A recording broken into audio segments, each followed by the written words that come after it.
Welcome back to unlimited education friends. मैं हूं अभिजीत कुमार, बात कर रहा हूं आपका यहाँ पे मैथ्स के बारे में। और ये चैनल सिर्फ और सिर्फ रेलवे ओरिएंटेड है। तो अगर आपका एनटीपीसी सीबीटी 1 का एग्जाम अभी बचा हुआ है या इसके बाद आपको सीबीटी 2 का एग्जाम देना है, इसके बाद अप्रैल में आपका ग्रुप डी का एग्जाम होने वाला है, एएलपी का वैकेंसी आपका आने वाला है, तो रेलवे से ओरिएंटेड कोई सा भी आपका एग्जाम हो तो रेलवे रिलेटेड पढ़ाई करो। ओके। और यहाँ पे ये कंटेंट जो मैं रखा हूँ क्वेश्चन का, वो इंग्लिश और हिंदी दोनों में रखा हूँ। और हम लोग जो है सो मैथ का कंप्लीट सिलेबस खत्म करेंगे, जिसमें आपका जो है सो पूरा का पूरा थ्योरी, कॉन्सेप्ट, ट्रिक, एक क्वेश्चन बनाने का अलग अलग मेथड। हमेशा एक बात याद रखना, क्वेश्चन देखने के बाद आपको लगेगा कि आप जानते हो, लेकिन जब वो क्वेश्चन आपको दिया जाएगा तो आपसे नहीं बनता है।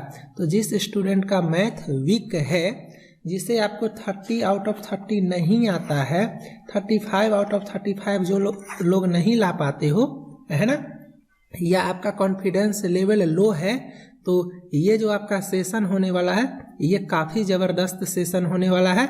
आपको कुछ नहीं करना है, आपको जो है सो अच्छे से एक एक करके ये सारा लेक्चर को ख़त्म करना है। इसमें मैं टोटल 14 क्लास लूँगा और पर डे जो है सो रात में 8 बजे आपका इसी चैनल पे ये लेक्चर आते रहेगा। ठीक है, आप लोग जो है सो चैनल को सब्सक्राइब कर लेना और बेल आइकन का बटन प्रेस कर लेना। और इसके साथ साथ एक अनाउंसमेंट और कि मैं आपका ये बुक फॉलो करवाऊंगा, तो ये आपका हिंदी में है और ये आपका इंग्लिश में है। कहने के लिए तो ये एसएससी का है, लेकिन ये रेलवे के लिए भी काफ़ी इम्पोर्टेंट है।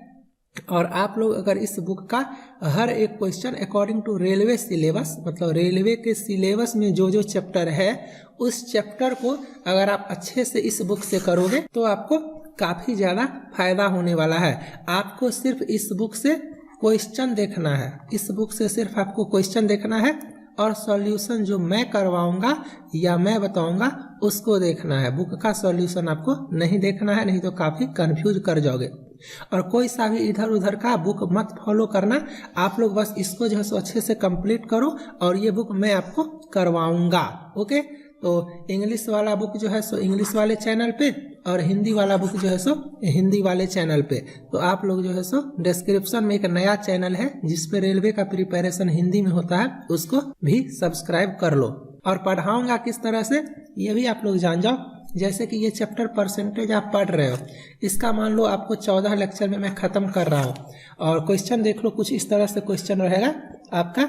ऐसे करके 65, 70, 80, 90 जो भी क्वेश्चन है आपका ऐसे करके रहेगा और क्लास वाइज रहेगा। तो जैसे कि आप मान लो ये मैंने आपको बताया कि ये क्वेश्चन कैसे बनता है। अब क्या होगा, आपको टेस्ट फॉर्मेट में टेस्ट के तरह क्वेश्चन दिया जाएगा। क्वेश्चन आपका इंग्लिश हिंदी 4 ऑप्शन, आपका यहाँ पे टाइमर चलेगा और आपको बनाना है। देखने के बाद तो आप बना ही लोगे, लेकिन टेस्ट में आपको बनाना है। इससे आपका टाइम मैनेजमेंट और आपका कॉन्फिडेंस लेवल आपको आता है कि नहीं, सब कुछ आपको पता चलेगा। एक पीडीएफ आपको दूंगा जिसमें इस चैप्टर का सारा क्वेश्चन रहेगा, उसका आप लोग प्रिंट निकाल करके उसको आप लोग बनाना। मतलब इस तरह से पढ़ाई करो कि परसेंटेज से कोई सा भी क्वेश्चन आप नहीं छोड़ो। इस तरह से आपको पढ़ाई करना है। तो चलो स्टार्ट करते हैं आज का क्लास। स्टार्ट करने से पहले एक बात और जान जाओ कि मैं आप लोगों को मैथ्स पढ़ा रहा हूँ फिलहाल, और मैंने एएलपी में जो basic science and engineering drawing पढ़ाया था, काफ़ी अच्छे से पढ़ाया था। अगर आप लोगों ने पढ़ा होगा तो आप लोगों को पता होगा। तो वो मेरा नॉर्मल सेक्शन था, मीडियम सेक्शन था जो मैंने इतने अच्छे से पढ़ाया, और ये मेरा स्ट्रॉन्ग सेक्शन है। मैथ्स मेरा काफ़ी स्ट्रॉन्ग सेक्शन है। तो आप सोच सकते हो कि मैं ये कितना अच्छा से पढ़ाऊंगा। ठीक है, चलो थोड़ा सा और बताता हूँ। 2007 में बिहार बोर्ड, चूंकि मैं बिहार से हूँ तो बिहार बोर्ड, अब स्टेट एग्जाम कितना टफ होता है पता ही है। इसमें मैथ्स में मेरा 98 आउट ऑफ 100 आया था। तो यहाँ से भी आप अंदाजा लगा सकते हो कि मैथ्स मेरा फेवरेट है और मैं आपको थोड़ा सा अच्छे से बताऊंगा। अब यहाँ पे स्टार्ट करते हैं डिटेल्ड में। उम्मीद करता हूँ कि आप लोगों ने अपना अपना नोटबुक ले लिया होगा, तो देखते टाइम तो पॉसिबल नहीं है, लेकिन एक बार पहले आप लोग क्या करना, लेक्चर को देख लेना, एक बार स्टार्टिंग से लेके एंड तक लेक्चर को देख लेना। उसके बाद आप लोग पॉज कर करके नोट्स बनाना और जैसा जैसा बताया जाएगा वैसा वैसा करना। दो चीज ध्यान से सुनना, एक कि हर चीज अपने आप में 100% होता है। क्या बता रहा हूं, ध्यान से समझो। हर चीज अपने आप में 100% होता है। स्टार्टिंग है, धीरे धीरे जाएंगे, डीपली जाएंगे, डिटेल्स में जाएंगे। मेरा मेन मकसद है समझाना। आपका पूरा बॉडी अपने आप में 100% है। आपके पास 1 रुपीज का नोट है, अपने आप में 100% है। आप एक रोटी खाते हो, एक ब्रेड खाते हो, अपने आप में 100% है। आप 10 ब्रेड खाते हो, अपने आप में 100% है। मतलब ये अर्थ अपने आप में 100% है, ये सन अपने आप में 100% है। मतलब जो भी अमाउंट है वो अपने आप में 100% है। मैं कुछ भी बोलूं, मैं 1 रुपीज बोलूं, मैं 500 बोलूं, मैं 1000 बोलूं, मैं कुछ भी बोलूं, ये खुद का 100% है। ये खुद का 100% है। ये खुद का 100% है। ये खुद का 100% है। ये खुद का 100% है। अब मैं आपसे बोलता हूं कि इसका आधा करो, तो आप बोलोगे 1/2। मैं बोलूंगा इसका आधा करो, आप बोलोगे 5। मैं बोलूंगा इसका आधा करो, आप बोलोगे 500। मैं बोलूंगा इसका आधा करो, आप बोलोगे 250। मैं बोलूंगा इसका आधा करो, आप बोलोगे 1/2। क्या समझ रहे हो? ये चीज अपने आप में 100% है। हर एक चीज अपने आप में 100% है। तो परसेंटेज का रियल मीनिंग क्या हुआ? परसेंटेज का मतलब हुआ अपने आप में 100%। ठीक है, इतना चीज आप लोगों को समझ में आ गया। आप अपने आप में पूरा हो, ये समझो। आप अपने आप में पूरा हो, आपका फुल बॉडी एक है, एक। ये टोटल एक है, ये टोटल एक है, ये टोटल एक है, ये टोटल एक है, ये टोटल एक है। ठीक है, तो यहां पे मैं कहना क्या चाह रहा हूं कि अगर मैं 100% बोलूं, अगर मैं परसेंटेज में बोलूं 100%, तो ये जो होगा, अगर मैं बोलूं ये अपने आप में एक है, दोनों सेम है, कॉमन सेंस। ये परसेंटेज में है, ये नॉर्मल फ्रैक्शन वैल्यू है, दोनों सेम है। अगर मैं आपसे बोलता हूं 50%, तो ये, और अगर मैं बोलता हूं हाफ, तो ये सेम है। अगर मैं बोलता हूं 25%, तो ये और ये सेम है। अगर आपको समझ में आ रहा है बढ़िया बात, नहीं समझ में आ रहा है कोई बात नहीं, हम लोग और अच्छे से देखेंगे। चलो अब यहां पे देखो, अगर मैं आपको बोलता हूं इसका आधा करो, तो आप बोलोगे 50%। मैं बोलूंगा इसका आधा करो, मतलब हाफ करो, आप बोलोगे 25%। मैं बोलूंगा इसका हाफ करो, आप बोलोगे 12.1/2%। ये आपको समझ में आया। मैं बोलूंगा इसका हाफ करो, आप बोलोगे 1/2। मैं बोलूंगा इसका हाफ करो, आप बोलोगे 1/4। मैं बोलूंगा इसका हाफ करो, आप बोलोगे 1/8। ये आपको समझ में आया। तो अल्टीमेटली मैं कहना क्या चाह रहा हूं आपको, आप लोग ये बहुत बार देखे होंगे कि लोग आपको ये बताएंगे कि परसेंटेज का मतलब होता है 1/100।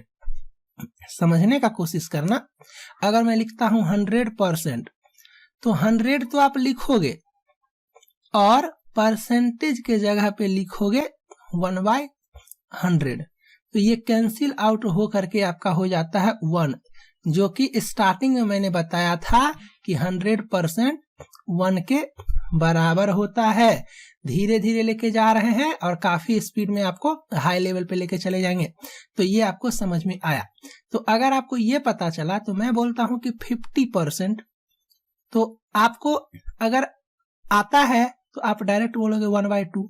अगर आपको नहीं आता है तो आप बोलोगे 50%। 50 और परसेंट के जगह सर ने बताया था 1/100, तो ये कैंसल करेंगे, तो ये हो जाएगा 1/2। ये आपको समझ में आ गया। चलो अगर मैं बोलता हूं 50 के जगह 25%, तो आप बोलोगे 25 × 1/100। मतलब 25 गुना 1/100, तो ये हो जाएगा आपका 1/4। तो ये आपको समझ में आया। हर चीज मैं सीधा भी कर रहा हूं और उल्टा भी कर रहा हूं, ठीक है, अपोजिट भी करके दिखा रहा हूं। चलो फिर से देखते हैं। जब तक आपके माइंड में घुस नहीं जाए तब तक बताना है। और एक बात, अगर आपको पता है सब कुछ तो पेशेंस रखो, क्योंकि आपके साथ साथ आपके फ्रेंड्स भी देख रहे हैं, तो हो सकता है उन्हें अगर प्रॉब्लम होगा तो उन्हें समझ में आ जाएगा। चलो, तो मैंने बताया आपको कि 100% को आप ऐसे लिखोगे, ऐसे, तो ये आपका हो गया 1। मैं बोला आपको कि 50% को आप ऐसे लिखते हो, जहां जहां परसेंटेज है वहां वहां मैं 1/100 कर रहा हूं। आप बोलोगे ये हुआ। मैं आपको बोला 25% को आप ऐसे लिखते हो, तो आपका क्या हो गया 1/4। अब मुझे एक बात बताओ, कॉमन सेंस, जब आप कहते हैं ना इधर से इधर गए ना, इसी को ये लिखे, इसको ये लिखे, तो क्या मैं अपोजिट नहीं कर सकता हूं? इसको ये नहीं लिख सकता हूं, इसको ये नहीं लिख सकता हूं, और इसको ये नहीं लिख सकता हूं? क्या आप बताओ? लिख सकते हैं, लिख सकते हैं। तो इसका मतलब ये हुआ कि 100% का फ्रैक्शन वैल्यू 1 हुआ। फ्रैक्शन वैल्यू 1 हुआ। 100% को 1 लिखे तो 1 का परसेंटेज वैल्यू कितना होगा 100। परसेंटेज वैल्यू, परसेंटेज वैल्यू, ये आपको समझ में आ गया। मतलब क्या हुआ? मतलब ये हुआ कि अगर 50% है, 50% है, तो इसका फ्रैक्शन वैल्यू कितना है 1/2।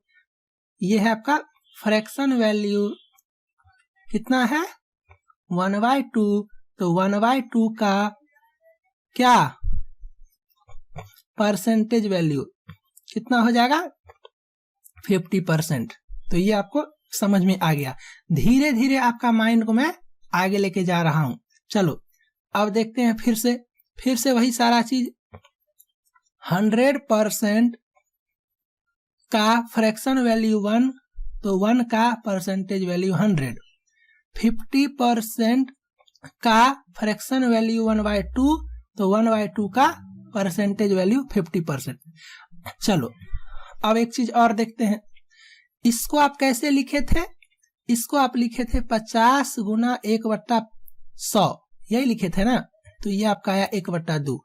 अब आप मुझे बताओ कि इसको कैसे लिखेंगे, 1/2 को कैसे लिखेंगे परसेंटेज वैल्यू करने के लिए? तो गुना 100 कर देंगे, तो ये हो गया 50%। ये समझ में आया आपको?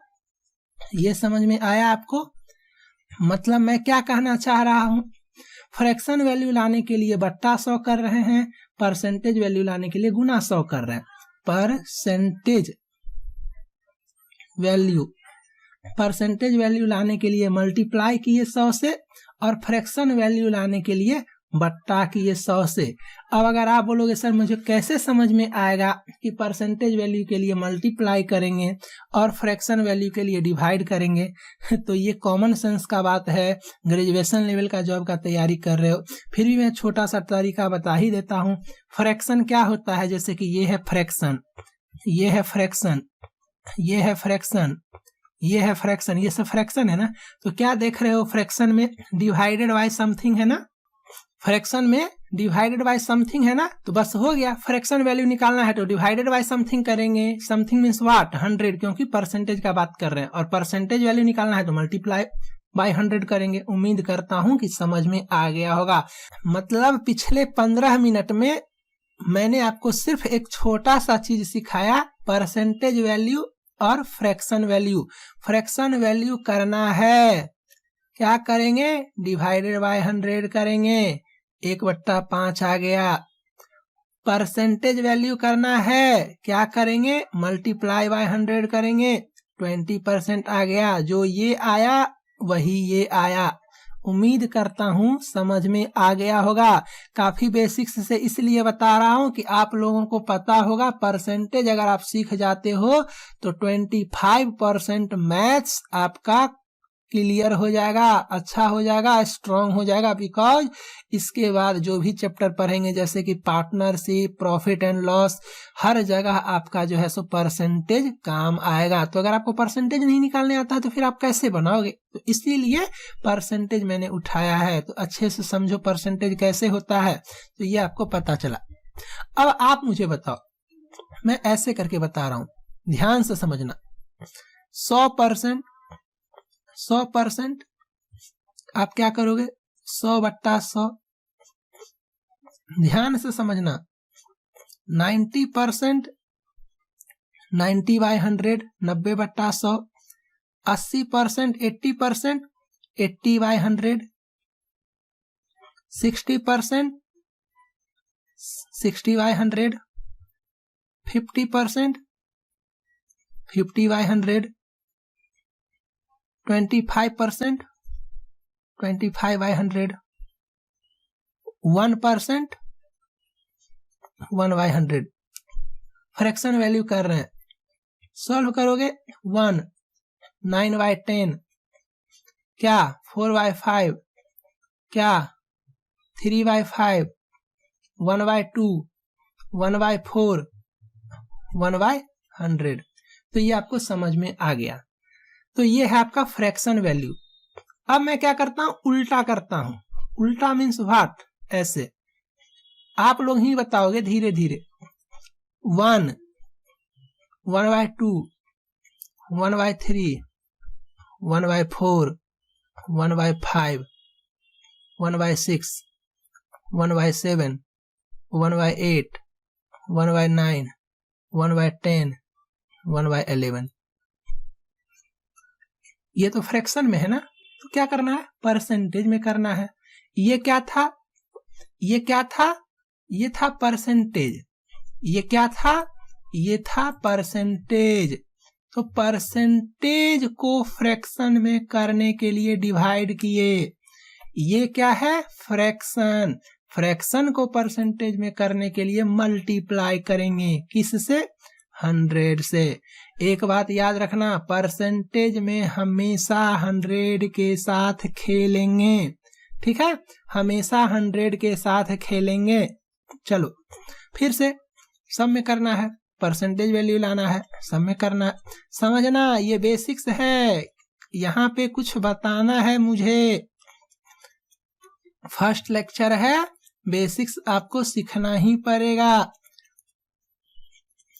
और पेशेंस तो रखना मस्ट है। ये सोचोगे कि अगर आपको सब कुछ आता है तो गलत सोच रहे हो, क्योंकि अगर आपको सब कुछ आता तो अभी आप ये लेक्चर नहीं देख पाते।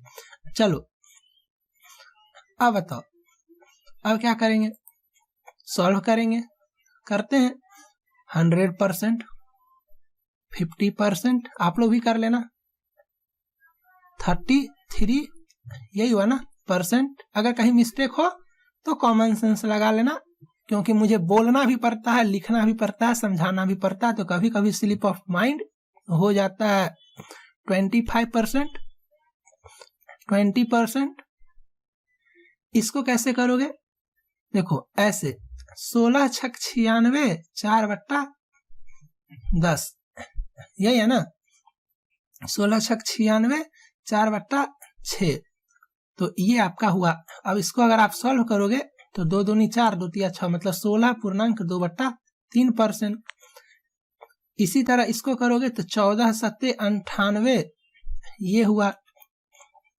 इसी तरह इसको करोगे तो 12 8 96, ये हुआ, मतलब ये हुआ। कोई दिक्कत?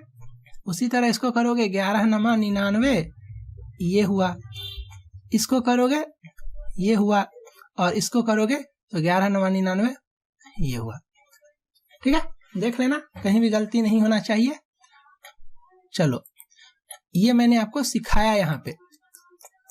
उम्मीद करता हूं कि ये आपको आता होगा पहले से कि कैसे किया। अब यहाँ पे 1-2 चीज मैं बता रहा हूं।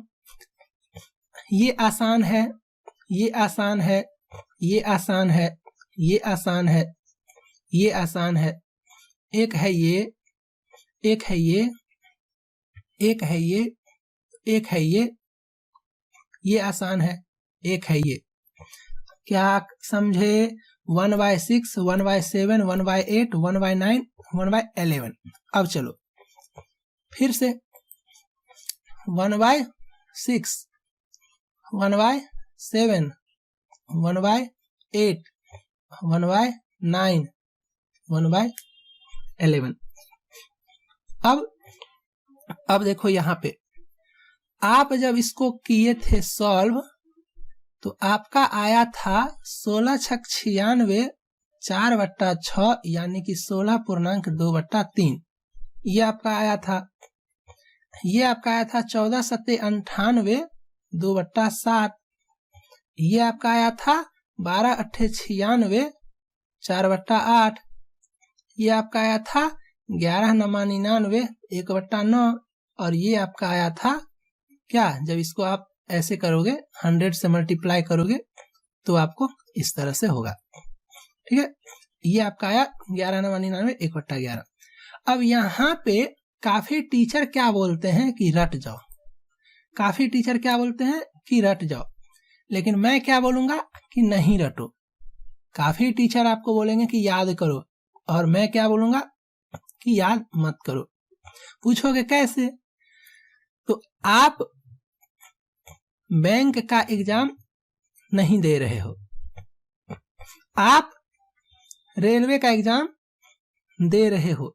बैंक जैसे कि ग्रामीण बैंक का अगर आप पेपर देखे होगे तो यहाँ पे क्या होता है 45 मिनट्स और 80 क्वेश्चंस रहता है। तो आप देख सकते हो इतना कम टाइम में इतना क्वेश्चन, तो आपको चाहिए स्पीड, जल्दी जल्दी।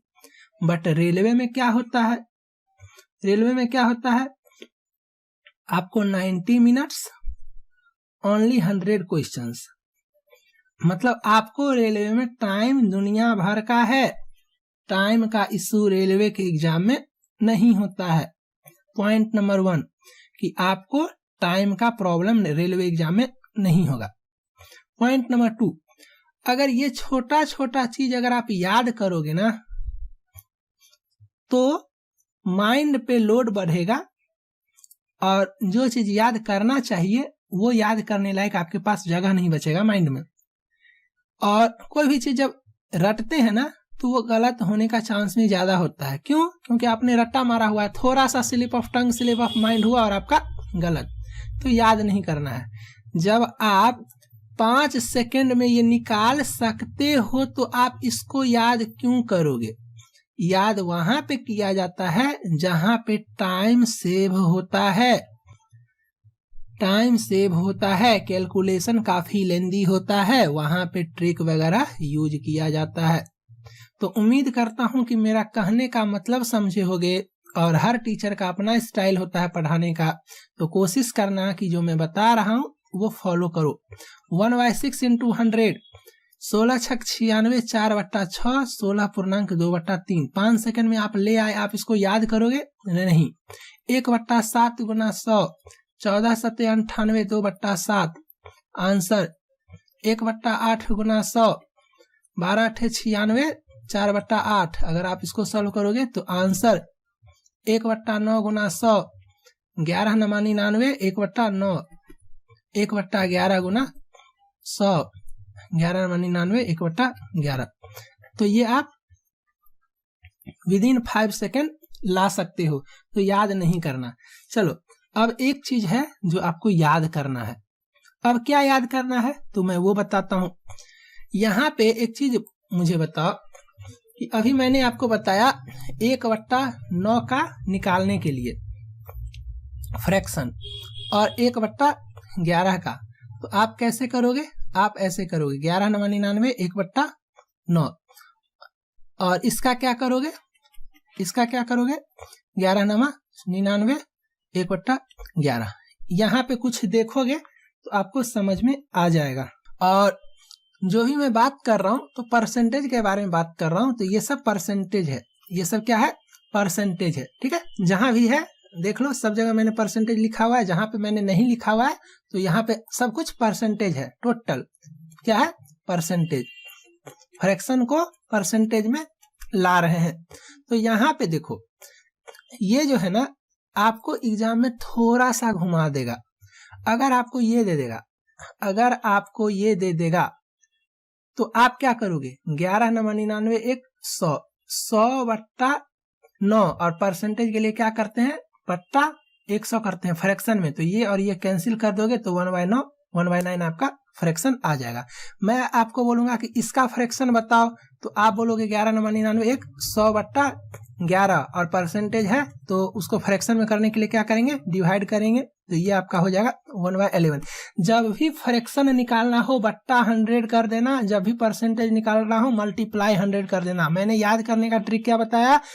फ्रैक्शन निकालना हो, फ्रैक्शन हमेशा डिवाइड समथिंग होता है। तो फ्रैक्शन निकालना है, नहीं समझ में आ रहा है, फ्रैक्शन निकालना है, डिवाइड बाय 100 करेंगे। समझ में आ गया? अब चलो अब एक चीज और बताता हूं। यहाँ पे क्या होता है ना, अगर मैं यहाँ पे लिखा 1/9 इंटू 100, 11 × 99 1/9 तो परसेंटेज। इसको लिखने का एक तरीका होता है, आप लोगों को शायद पता होगा। इसको ऐसे लिखते हैं जैसे कि 5.1/2 ये है। इसको आप लिख सकते हो 5 + ½ उम्मीद करता हूं कि ये सभी को पता होगा। 3.2/3 2/3 मतलब 3.2/3। इसको बोलते हैं 3 + 2/3, बोथ आर सेम। तो ये रहे या ये रहे, तो ये आपको पता चलना चाहिए। अगर आप इसको सॉल्व करते हो तो सेम आएगा। 3 × 3 = 9, 2 11/3। इसको भी करोगे तो देखो एलसीएम लो, 3 × 3 = 9 + 2 11/3। तो बेसिकली ये आपका सेम आ जाता है। तो अब मैं क्या कहना चाह रहा हूं? अब मैं कहना चाह रहा हूं 1/11 के बारे में। 1/11 के बारे में इसको आपको याद करना है, रट्टा मारना है, रट जाना है। कैसे आएगा बताओ? 11 × 99 1/11 ये आएगा। तो ये तो आप निकाल लोगे। तो याद क्या करना है? तो इसको क्या लिखेंगे? 9 + 1/11, 9 + 1/11। इसको सॉल्व करते हैं। एक बात बताओ, ये परसेंटेज है तो ये भी तो परसेंटेज हुआ ना, यानी कि 9% + 1/11%। कोई दिक्कत नहीं। 9% प्लस सॉल्व करो 0.090909 ऐसे करके चला जाएगा। आप सॉल्व करके देखो, आपको पता चलेगा। तो ये भी क्या है? ये भी परसेंटेज है। मतलब क्या हुआ? अगर दो डेसिमल तक लेते हैं तो 9% + 0.09%। मतलब क्या हुआ? मतलब 9.09%। तो ये आपको याद करना है। मतलब क्या समझे? मतलब 1/11 इंटू 100 करोगे तो 11 × 99 1/11 ये हुआ। और ये किसके बराबर है? ये है इसके बराबर। अब पूछोगे कि सर आपने ये क्यों बताया? तो ये एक ऐसा चीज है जो कि आपको एग्जाम में फंसा देगा। अब मैं एक क्वेश्चन पूछता हूं और देखो आप लोग कैसे करते हो। अगर मैं पूछता हूं आपसे कि 9 + 1/11 परसेंटेज ऑफ 132, ये क्वेश्चन है। तो उम्मीद करता हूं कि ये क्वेश्चन सभी लोग बना दोगे, सभी लोग ये क्वेश्चन को बना दोगे। तो आप लोग क्या करोगे? इस क्वेश्चन को तुरंत बना दोगे। कैसे बना दोगे? 11 × 99 100, 100/11 और परसेंटेज है ना, तो फ्रैक्शन करना है तो 1/100 तो होगा ही। यानी कि ये किसके बराबर है? ये है आपका इसके बराबर। ये है आपका इसके बराबर, तो ये आपका 1/11 गुना 132, तो ये आपका 12 आंसर आ जाएगा। तो ये तो आप आसानी से कर लिए। लेकिन अब मैं अगर एग्जाम में क्वेश्चन आपसे पूछ देता हूं कि 9.09% ऑफ 132 क्या होगा, तो आप सॉल्व नहीं कर पाओगे, आप सॉल्व नहीं कर पाओगे। करके देखो, 9.09 इंटू 1/100 इंटू 132 करते रहो, टाइम भी जाएगा और पता नहीं होगा कि नहीं होगा। तो आपको पता होना चाहिए कि इसका मतलब होता है 1/11, ठीक है, गुना 132, आपका 12 आंसर। तो समझ में आपको आ गया। तो अगर अब से एग्जाम में कहीं भी ये क्वेश्चन देखना, इतना ऑफ 1100, क्या करोगे, तुरंत 1/11 इंटू 1100 करेंगे, आपका आंसर आ जाएगा। उम्मीद करता हूं कि आपको ये समझ में आ गया होगा। तो आज का लेक्चर मैं यहाँ पे स्टॉप करता हूं। आप सभी लोग, हाँ, किरण पब्लिकेशन का जो बुक है ना, उस बुक को मैं फॉलो करवाऊंगा। तो मैं यहाँ पे बता देता हूँ, बुक जो है आपका किरण का, इसमें आपको सिर्फ क्वेश्चंस आपको बनाना है, क्वेश्चंस आपको अटेम्प्ट लेना है, ठीक है। सॉल्यूशन आपको नहीं बनाना है, सॉल्यूशन आपको देखना नहीं है। बुक में सॉल्यूशन दिया हुआ है, बट बुक का सॉल्यूशन अगर देखोगे तो जिंदगी में एक भी एग्जाम नहीं निकाल पाओगे, और जो थोड़ा बहुत जानते हो वो भी भूल जाओगे। तो बुक का सॉल्यूशन नहीं देखना है, बुक का सिर्फ क्वेश्चन देखना है, और जो मैं सिखा रहा हूं जैसे जैसे वैसे वैसे आपको बनाना है, बुक का सॉल्यूशन नहीं देखना है। तो उम्मीद करता हूं कि आज का लेक्चर में थोड़ा बहुत सीखे होगे। कमेंट करके फीडबैक देना, क्योंकि हाँ, और पेशेंस रखना। अगर आपको ये लगता है कि मैंने काफी इजी बताया, काफी ज्यादा टाइम ले लिया है, तो आपको उसके लिए पेशेंस रखना पड़ेगा, बिकॉज आप अकेला नहीं हो। बहुत सारे स्टूडेंट हैं जिन्होंने ये सोच करके ज्वाइन किया है कि मेरा मैथ्स वीक है, अगर मैं फॉलो करूंगा इस चैनल को तो शायद मेरा मैथ्स स्ट्रांग हो जाए और मेरा सिलेक्शन हो जाए। तो उस हिसाब से मुझे पढ़ाने दो, और टेंशन मत लो, एग्जाम से पहले सब कुछ होगा। अभी CBT 1 है तो CBT 1 के हिसाब से पढ़ो, फिर उसके बाद CBT 2 के लिए लेवल को और हाई किया जाएगा, ठीक है। चलो, और फ्रेंड लोग को थोड़ा सा रिकमेंड करो, क्योंकि ज्यादा स्टूडेंट रहोगे ना तो आप लोगों को ही फायदा होगा, ठीक है। क्योंकि जब भी मैं क्वेश्चन डालूंगा तो आप लोग देखोगे कि आपका फ्रेंड्स बना रहा है, आप नहीं बना पा रहे हो, ग्रुप डिस्कशन टाइप होगा, आपका रैंक कितना आ रहा है। बहुत सारा चीज ऐसा है कि अगर आप फ्रेंड सर्किल में शेयर करते हो और बहुत सारे स्टूडेंट ज्वाइन करते हैं तो उससे आपको भी बेनिफिट मिलेगा। तो जल्द आएगा आपका नेक्स्ट लेक्चर, तब तक आप लोग अच्छे से एग्जाम का तैयारी करो। Bye, thank you.